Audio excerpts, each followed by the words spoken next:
इस वक्त UGC net मामले पर प्रेस कॉन्फ्रेंस कर रहे हैं शिक्षा मंत्रालय के संयुक्त सचिव गोविंद जायसवाल। सुनते हैं। प्राइमा फेसी देखने से मिनिस्ट्री को ये अपीयर हुआ कि there is a chances that examination has been compromised. To taking a very prompt action and with a aim to ensure student interest, the ministry has decided to cancel the examination.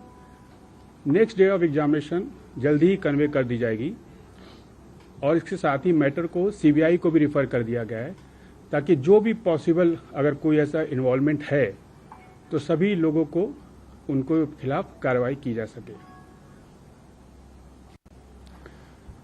मैं एक बात को दोबारा रिटेट करना चाहता हूं कि ministry is committed to ensure student interest at all level and ministry does not and will not hesitate to take any action against anyone if found involved in any matter which indicate the compromise of examination.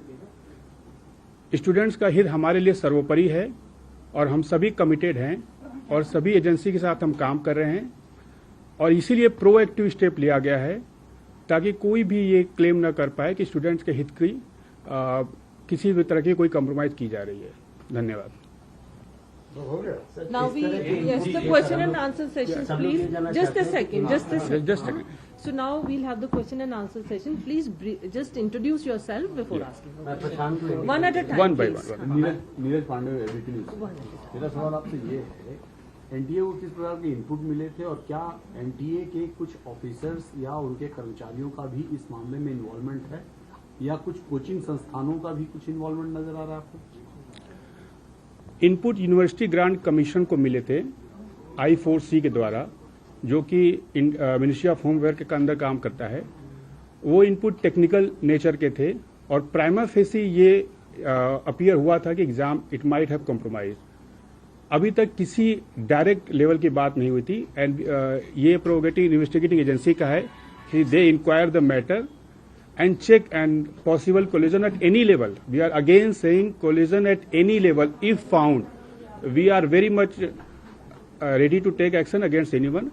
But ये matter अभी CBI को गया है. We should wait for their report. Thank you. Yes, please. Next question from आपसे please. Madan ji just a second. आप पूछिए। प्रशांत NDTV से आपने कहा कि टेक्निकल नेचर के इनपुट्स थे, क्या पेपर लीक की शिकायत मिली है और दूसरा किस इलाके से मिली है इस तरह की शिकायत, अगर आप बता पाएं देश के किस इलाके? Just a supplementary, if you can just give us few more details on the nature of these technical inputs. Is it in the nature of a paper leak या कोई cheating, unfair means? What is it exactly? Sir, And which areas और जोड़ दूंगा मैं। ये जब pen paper type का examination था ये वाला नेट का, तो साइबर ने आपको इनपुट किस आधार पर दिया, मतलब उसका क्या मतलब हुआ, इससे तारतम्य में क्या इन दोनों बातों का? देखिए, जो I4C है it works at the different level on the digital platform. किसी भी तरह के आपके जो कम्युनिकेशन है कुछ हैं उससे कुछ इंडिकेशन मिले थे, लेकिन चूंकि अभी मैटर इन्वेस्टिगेटिंग एजेंसी को दिया गया है eight this level if it disclose any detailing it may compromise the investigation. और ये मुझे विश्वास है कि हम सभी चाहते हैं कि जो भी लोग इन्वॉल्व हों उनके खिलाफ एक्शन हो। अगर डिटेल को ज्यादा डिस्क्लोज किया गया तो इट में affect the investigation. That's why it can not be disclose at this point of time. Madan ji आप ये हो गया? So I'm Joe from Malayalam newspaper. So on 14th of June, there was some Twitter handles, subscribement said that there was some kind of paper leak on the UGC net exam and Telegraph channels and showing this kind of asking for money and giving the papers and everything. Whether Ministry of Education or NDA got any kind of information on that day? मैं आपको वही दोबारा बता रहा हूँ कि चूंकि exam because it's a 4 day before, like 14th of June. That's why. See, when I said कि prima facie we have found that examination may have been compromised, so that should be enough to indicate. Rest detailing we can't disclose at this point of time. Thank you. Whether any action taken on that time, sir, on the 14th of June, after this tweet happened? That's what I'm saying. Nobody has complained. The agency itself taken action. That I4C itself has taken action and caught those kind of that input, and they shared with us. That's why we have taken action. Ravi from Ravi, आप पूछेंगे. मैं Ravi news 18 India से. NTA की तरफ से दोनों exam लिए गए थे, नीट और नेट. तो एनटीए के लेवल पे कहीं पे आपको लग रहा है कि खामी रही, क्योंकि सवाल एनटीए को लेकर खड़े हो रहे हैं. देखिए, हम किसी भी तरह के कंक्लूजन पर जाने से पहले एक प्रॉपर एविडेंस को चेक करते हैं. आप सभी जानते हैं कि there are huge mechanism involve. NTA का अपना एक मैकेनिज्म है, उसके बाद सेंटर्स इन्वॉल्व हैं, उसके बाद कई परीक्षा सेंटर उसमें उनके लोग इन्वॉल्व होते हैं. किसी भी कंक्लूजन पर जाने से पहले इन्वेस्टिगेटिंग एजेंसी की रिपोर्ट का वेट करना चाहिए. We are taking prompt action ताकि किसी बच्चे का भविष्य कॉम्प्रोमाइज न हो पाए. That is our intention at this point of time. Fixing the responsibility, drawing the conclusion, it depends upon the investigating agency. Right, and now we go to the right side. Arvind ji, आप पूछेंगे. मेरा sir सवाल ये है कि NTA जो है परीक्षा यूजीसी नेट की कराई है, इसमें क्या किसी प्राइवेट एजेंसी की आपने मदद ली थी कि एनटीए खुद अपने इंफ्रास्ट्रक्चर से करवा रही थी? सी मैकेनिज्म में काफी लोग इन्वॉल्व रहते हैं. ये एग्जामिनेशन या कोई भी एग्जामिनेशन एजेंसी होता है, मैकेनिज्म में काफी लोग इन्वॉल्व रहते हैं. नहीं, मेरा सवाल है कोई प्राइवेट इसमें प्लेयर इसमें इन्वॉल्व था कि एनटीए खुद अपने लेवल सब पूरा अरेंज करवा रही है? एनटीए ही अरेंज करवाता है. There are certain stakeholder who support that whole Endeavour.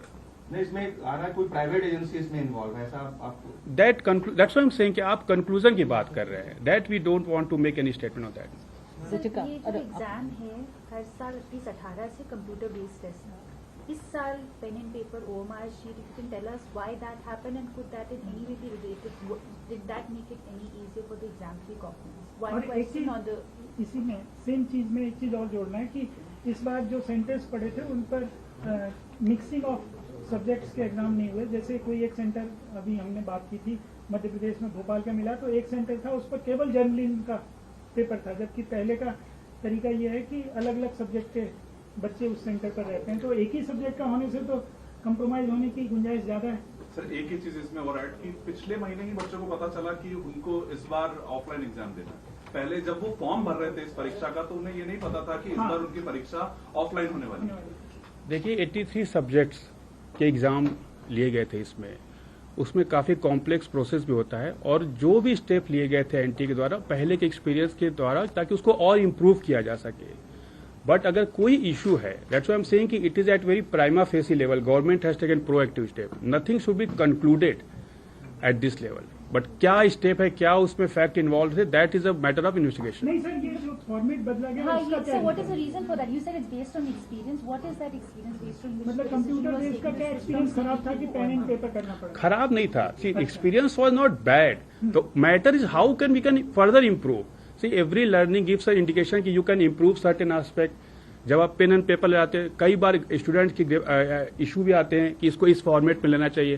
So based on the different representation, based on the different input, based on the experience, every institution take decision, and that's why every institution involve. आप देखिए, NTA is also new agency, 2019 से काम कर रही. In 4 year experience they are conducted more than 1 crore student exam, जो दुनिया की second highest number है. फर्स्ट गांव का है which we are about to cross. इतने बड़े एग्जामिनेशन को कराने में we take input from different stakeholders, especially students. So every examination we improve based on the input received from different stakeholders. So that we have to consider. कई बार आप input लेते हैं and then you change the pattern and then the system. अगर आपको दूसरा, those things should not be linked. No, I'm not saying आप link करिए. मैं मतलब explain कर रहा हूँ कि जब हम कोई कहीं जा भी रहे हैं तो दैट्स वाई समटाइम हम किसी भी तरीके से अपना मैकेनिज्म को चेंज करते हैं. Every agency evolve over the period of time, and based on that experience they conduct the examination. But if any accident happen, that should not be completely attributed to that change. That's what I am saying. But what are the pure reason, point wise point, NTA can explain it later on, but that's what my reply on this aspect. Thank you. Right side. तो UGC की net के मामले पर शिक्षा मंत्रालय के संयुक्त सचिव गोविंद जायसवाल को आप सुन रहे थे. वो कह रहे हैं कि प्रथम दृष्टया मंत्रालय को लगा कि परीक्षा कॉम्प्रोमाइज हुई है और इसीलिए परीक्षा रद्द करने का फैसला लिया गया. नए शेड्यूल जल्द बताए जाएंगे. साथ ही उन्होंने कहा कि किसी ने शिकायत नहीं की थी, एजेंसी को लगा इसीलिए ये एक्शन लिया गया है. और उन्होंने ये भी कहा कि छात्रों के हित हमारे लिए सर्वोपरि है और कोई भी गड़बड़ी ना हो, इसीलिए जांच सीबीआई को सौंप दी गई है. तो यहाँ पर एनटीए यानी नेशनल टेस्टिंग एजेंसी ने कल यूजीसी नेट की इस परीक्षा को रद्द कर दिया था, जिसके बारे में अभी ये जानकारी भी दे रहे थे। 18 जून को ये परीक्षा हुई थी और उसके बाद कल परीक्षा के बारे में गृह मंत्रालय के national cyber crime threat analytics unit से इनपुट्स मिले थे। केंद्र ने इसकी जांच सीबीआई को सौंपी और अब नए सिरे से परीक्षा होगी।